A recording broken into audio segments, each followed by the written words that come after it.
NCERT और RBSC की प्रमाणिक पुस्तक जिसका नाम आता है सामाजिक विज्ञान और एक नाम आता है दोस्तों राजस्थान अध्ययन पुस्तक का। ठीक है, तो यह पुस्तक जो है दोस्तों वो प्रमाणिक पुस्तकें हैं। तो यहाँ से आपके आगामी प्रतियोगी परीक्षाओं में राजस्थान जीके के जो प्रश्न बनते हैं वो 100% यहाँ से देखने को मिलने वाले हैं। ठीक है, तो सीरीज जो है वो काफ़ी इंपॉर्टेंट है। तो कक्षा 10 की सामाजिक विज्ञान जो पुस्तक है, चार्ज लग रहा है बार, तो कक्षा 10 की जो पुस्तक है जिसका नाम आता है सामाजिक विज्ञान तो राजस्थान अध्ययन की पुस्तक, जिसका हम पहला अध्याय के बारे में बात कर रहे थे, जिसका नाम है दोस्तों स्वर्णिम भारत, जिसका नाम है प्रारंभ से लगा करके 1206 ईसा पूर्व तक।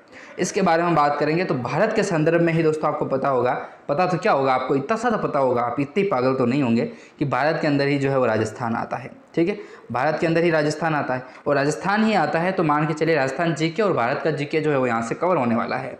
तो हमने कुछ महत्वपूर्ण प्रश्नों के बारे में बात की थी, 30-40 महत्वपूर्ण प्रश्न जो है लगभग हमने पढ़ लिए थे इससे पहले वाले वीडियो में।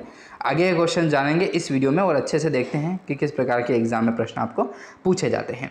लिंक आपको जो है डिस्क्रिप्शन में दिया गया है। इस पीडीएफ का पूरी की पूरी ई बुक है, 360 पेज की होने वाली है, डाउनलोड आप कर सकते हैं। चलिए 31वां प्रश्न आता है कि चंद्रगुप्त का उत्तराधिकारी शासक कौन था दोस्तों, तो बिंदुसार नाम आता है। दोस्तों यहाँ पर प्रश्न आपको भारत के संदर्भ में बात करते करते हम राजस्थान तक ले जाएंगे आपको, ताकि राजस्थान जीके कवर होगा, भारत का जीके भी यहाँ पर कवर होने वाला है। तो चंद्रगुप्त का जो उत्तराधिकारी शासक था दोस्तों वह कौन था, तो नाम आता है बिंदुसार का। बिंदुसार जो है वो चंद्रगुप्त के उत्तराधिकारी शासक के रूप में जाने जाते हैं बिंदुसार। 32वां महत्वपूर्ण प्रश्न है कि डियानीसियस, नाम थोड़ा सा अजीब होगा क्योंकि यहाँ के ये जो थे वो मिस्र के रहने वाले थे।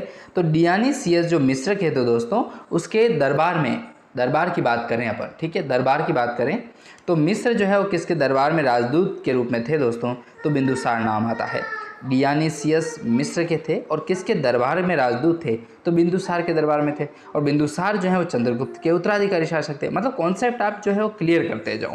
33वां प्रश्न आता है कि बिंदुसार को यूनानी लेखकों ने क्या कहा था, तो अमित्रोचेट्स के नाम से उन्हें जाना गया था। अमित्रोचेट्स मतलब मित्र से चेट नहीं करनी चाहिए, अमित्र अर्थात जो मित्र नहीं है उनसे चेट नहीं करनी चाहिए, इस तरीके से आप याद रख सकते हैं बिंदुसार। ठीक है, कि बिंदु अर्थात किसी चीज़ को फोकस बना करके चलो, तो उस चीज़ के लिए मतलब याद रखने के लिए तो अमित्रोचेट्स जो है वो बिंदुसार को यूनानी लेखकों के रूप में कहा गया था, तो अमित्रोचेट्स कहते थे। 34वां प्रश्न देखें तो प्रश्न है आपका कि वायु पुराण में बिंदुसार को क्या कहा गया है, तो भद्रसार के नाम से जाना गया है दोस्तों, भद्रसार। वायु पुराण में बिंदुसार को जो है वो भद्रसार के रूप में जाना गया है। 35वां प्रश्न है कि जैन ग्रंथों में बिंदुसार को क्या कहा गया है, तो सिंहसेन के नाम से जाना गया है।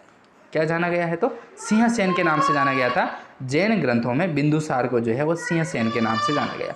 36वां प्रश्न है अपना कि बिंदुसार के दरबार में यूनानी शासक एंटियोकस प्रथम ने किसे अपने राजदूत के रूप में भेजा था। काफ़ी इंपॉर्टेंट है, इसका उत्तर भी आपको यहाँ पर दिख रहा होगा।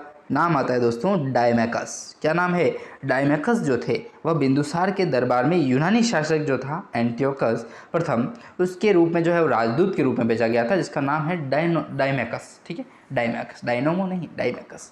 चलिए 37वां प्रश्न, यह भी काफ़ी इंपॉर्टेंट प्रश्न है। देखो इसकी आप फोटोकॉपी निकलवाएं और डेली का डेली पढ़ने का प्रयास करें, ताकि कम समय में आप जो है अधिक से अधिक प्रश्न पढ़ पाएंगे दोस्तों। चलिए 37वां प्रश्न है अपना कि अशोक को किन उपाधियों से अभिभूत किया गया था, तो देवनापिय नाम आता है और देवानीम पियदस्ती। क्या नाम आता है, तो देवानाम पियदस्ती और देवनापिय।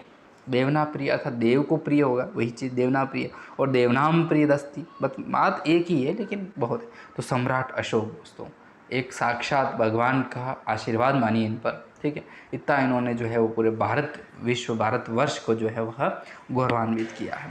तो अशोक को जो है वो किन उपाधियों से अभिभूत किया गया था, तो देवना प्रिय या फिर देवनाम प्रियदस्ती नाम भी इनसे मिलता है, उल्लेखित है। 38वां प्रश्न है अपना कि दक्षिण भारत के किन अभिलेखों में अशोक नाम का उल्लेख जो है वह मिलता है, तो मास्की तथा गुज्जरा का नाम मिलता है।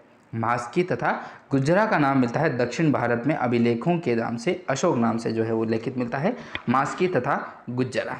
चलिए 39वां प्रश्न है कि सम्राट अशोक की पत्नी का नाम क्या था, तो नाम आता है दोस्तों कारुवाकी, जिसे विदिशा की राजकुमारी भी कहा जाता है। विदिशा की राजकुमारी कहा नहीं जाता, विदिशा की राजकुमारी थी विदिशा की, तो कारुवाकी नाम मिलता है, थोड़ा नाम ऐसे ही होगा। तो सम्राट अशोक की जो पत्नी है उनका नाम था दोस्तों कारुवाकी, जो विदिशा की राजकुमारी थी, कोई छोटी बड़ी नहीं थी, ये भी राजकुमारी थी। कहाँ की, तो विदिशा की।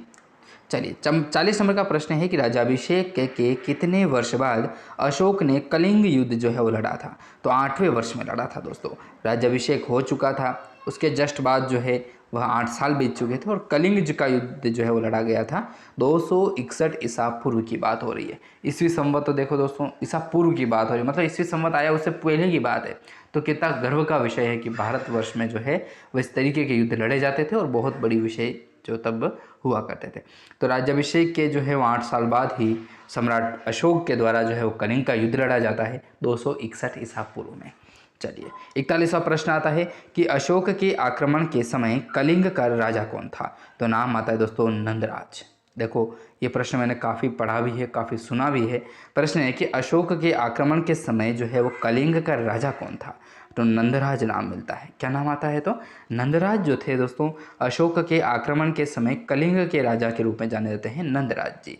चलिए तो आज के प्रश्न को हम यहीं पर विराम देंगे। अगले क्वेश्चन जो है वो अगले वीडियो में जानने का प्रयास करेंगे। आपका प्रेम यूं ही कायम रहे और बहुत बहुत धन्यवाद दोस्तों यदि आप इस सेशन को डेली का डेली पढ़ रहे हैं तो। धन्यवाद मेरे प्रिय विद्यार्थियों। और हाँ, ज़रूर PDF ज़रूर डाउनलोड करें और इसकी फ़ोटोकॉपी निकलवा के प्रयास करें। मैंने नंबर भी आपके जो है वो इस कमेंट में या फिर मैं आपको डिस्क्रिप्शन में दे दूँगा, तो आप मेरे से संपर्क कर सकते हैं। धन्यवाद।